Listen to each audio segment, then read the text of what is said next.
ಭಾರತ ಮತ್ತು ಪಾಕಿಸ್ತಾನ ಮತ್ತೆ ಮುಖಾಮುಖಿ ಆಗ್ತಾ ಇದೆ. ಅಂದ್ರೆ ಎರಡು ಬದ್ಧ ವೈರಿಗಳ ನಡುವೆ ಒಂದು ದೊಡ್ಡ ಸಮರನೇ ಆಗ್ಲಿಕ್ಕಿದೆ. ಮಾಧ್ಯಮ ನ್ಯೂಸ್ಗೆ ಸ್ವಾಗತ. ನಾನು ಹರ್ಷಿತಾ. ಇವತ್ತು T20 ವಿಶ್ವಕಪ್ನಲ್ಲಿ ದೊಡ್ಡ ಸಮರನೆ ಅಂತಾನೆ ಹೇಳ್ಬೋದು. ಭಾರತ ಮತ್ತು ಪಾಕಿಸ್ತಾನ ಮತ್ತೆ ಮುಖಾಮುಖಿ ಆಗ್ತಾ ಇದೆ. ಇನ್ನು ಭಾರತ ಆಗಿರ್ಬೋದು, ಪಾಕಿಸ್ತಾನ ಆಗಿರ್ಬೋದು, ಎರಡೂ ದೇಶಗಳಲ್ಲೂ ಕೂಡ ಈ ಒಂದು ಮ್ಯಾಚ್ ಅನ್ನ ಹೈ ವೋಲ್ಟೇಜ್ ಮ್ಯಾಚ್ ಅಂತಾನೆ ಹೇಳ್ತೇವೆ.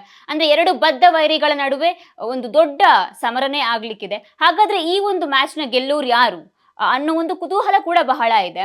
ಅಂದ್ರೆ ಇದಕ್ಕಿಂತ ಮುಂಚೆ T20 ವಿಶ್ವಕಪ್ ಶುರು ಆಗೋಕ್ಕಿಂತ ಮುಂಚೆ ಪಾಕಿಸ್ತಾನ ಒಂದು ಮಾತು ಹೇಳಿತ್ತು. ಏನು ಅಂತ ಹೇಳಿದ್ರೆ, ಫೆಬ್ರವರಿ 15ಕ್ಕೆ ಏನು ಶ್ರೀಲಂಕಾದ ಕೊಲಂಬೋದಲ್ಲಿ ಆಗ್ತಿರುವ ಮ್ಯಾಚ್ ಏನಿದೆ, ಇಂಡಿಯಾ ವರ್ಸಸ್ ಪಾಕಿಸ್ತಾನ್, ಈ ಮ್ಯಾಚ್ಗೆ ನಾವು ಪಾಕಿಸ್ತಾನ ಕಳ್ಸಲ್ಲ. ನಮಗೆ ಭದ್ರತಾ ಲೋಪ ಇದೆ. ಅದು ಅಂದ್ರೆ ಬಾಂಗ್ಲಾದೇಶನ ಯಾಕೆ ಭದ್ರತಾ ಲೋಪದಿಂದ ಹೊರಗೆ ಇಟ್ರು, ಆ ವಿಚಾರವಾಗಿ ನಮ್ಮ ಅಣ್ಣನಿಗೆ ಮೋಸ ಆಗಿದೆ, ನಮ್ಮ ಸಹೋದರನಿಗೆ ಮೋಸ ಆಗಿದೆ ಅನ್ನೋ ಒಂದು ವಿಚಾರವಾಗಿ ನಾವು ಪಾಕಿಸ್ತಾನನ ಈ ವರ್ಷ ಫೆಬ್ರವರಿ 15ಕ್ಕೆ ಮ್ಯಾಚ್ ಆಡಕ್ಕೆ ಕಳ್ಸಲ್ಲ ಅಂತ ಹೇಳಿದ್ರು. ಆದ್ರೆ ಮತ್ತೆ ICC ಅವರ ಎಚ್ಚರಿಕೆ ಆಗಿರ್ಬೋದು, ಅದರ ಜೊತೆಗೆ ಆರ್ಥಿಕ ಸಂಕಷ್ಟ ಎದುರಿಸ್ತಿರುವ ಒಂದು ವಿಚಾರವಾಗಿ ಅವರು ಮತ್ತೆ ಈ ಒಂದು ಮ್ಯಾಚ್ ಆಡೋದಕ್ಕೆ ಒಪ್ಪಿಗೆ ಕೊಟ್ಟಿತ್ತು.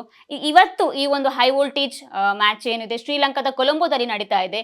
7 ಗಂಟೆಗೆ ಶುರುವಾಗುತ್ತೆ ಈ ಮ್ಯಾಚ್. ನಮ್ಮ ಒಂದು ಭಾರತ ತಂಡವನ್ನ ಸೂರ್ಯಕುಮಾರ್ ಯಾದವ್ ಅವರು ನಾಯಕತ್ವದಲ್ಲಿ ನಡೀತಾ ಇದೆ.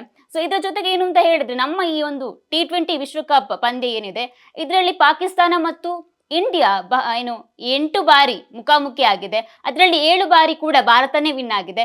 ಒಂದು ಬಾರಿ 2021ರಲ್ಲಿ ಪಾಕಿಸ್ತಾನ ವಿನ್ ಆಗಿತ್ತು. ಈ ವರ್ಷದ ಈ ಒಂದು ಮ್ಯಾಚ್ ಅಲ್ಲಿ ಯಾರು ವಿನ್ ಆಗ್ತಾರೆ ಅಂತ ನಾವು ನೋಡ್ಬೇಕಾಗಿದೆ. ಅದರ ಜೊತೆಗೆ ಎರಡೂ ಒಂದು ದೇಶಗಳಲ್ಲಿ ಕೂಡ ಈ ಒಂದು ಮ್ಯಾಚ್ ಹೈ ವೋಲ್ಟೇಜ್ ಮ್ಯಾಚ್ ಆಗಿರೋದ್ರಿಂದ ಎರಡೂ ದೇಶದಲ್ಲಿ ಕೂಡ ಬಹಳ ಕುತೂಹಲ ಇದೆ, ಯಾರು ವಿನ್ ಆಗ್ತಾರೆ ಅಂತ. ಸೊ ಐ ಹೋಪ್ ನಮ್ಮ ಭಾರತನೇ ವಿನ್ ಆಗ್ಲಿ.